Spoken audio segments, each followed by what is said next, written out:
Hi வணக்கம் எல்லாரும் எப்படி இருக்கீங்க? இன்றைக்கி நான் மினி விலாக்ல சிக்கன் பிரியாணி தான் செய்யலான்னு பிளான் பண்ணியிருந்தேன்.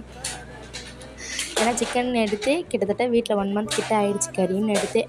சரி இன்றைக்கி என்ன செய்யலான்னு எங்கள் வீட்டுக்கார்ட்ட கேட்டப்போ சிக்கன் பிரியாணி செஞ்சுருந்தார். அதுக்கப்புறம் ஃப்ரூட்ஸ்லாம் கொஞ்சம் வாங்கிட்டு வந்தார். அதை சாப்பிட்டுக்கிட்டு பிரியாணிக்கு தேவையானதெல்லாம் கட் பண்ணிகிட்டு இருந்தேன். கட் பண்ணி அப்புறம் கறியெல்லாம் அலசி பிரியாணி செய்ய ஆரம்பித்தாச்சு. ஒரு பக்கம் பிரியாணி ரெடி ஆகிட்டுருக்கு. சமயத்தில் எங்கள் வீட்டுக்கார் எப்போ தான் ரெடி ஆகும்னு இருந்தார். ஏன்னா காலிலேருந்து சாப்பிடல பிரியாணிக்கோசரமே நல்லா ஒரு பிடிக்கணுன்னு. அப்புறம் அப்படியே பிரியாணிலாம் தம் அடித்து எடுத்தோடனே சூப்பராக இருந்தது. பார்க்கவே சாப்பிடவும் சூப்பராக இருந்தது. இதோட ஃபுல் ரெசிபி வேணும்னா ஜெயா மினி குக்கிங் விளாக்ல போடுறேன். இது Jaya mini vlog, Jaya cooking விளாக்கும் ஒன்று இருக்குது. அதில் போய் பாருங்கள்.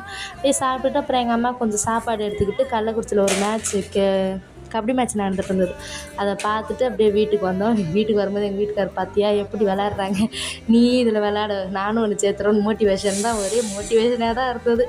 அப்புறம் நம்மளும் இது செட் ஆகுதுன்னு சொல்லிட்டு வந்தாச்சு. பாய்.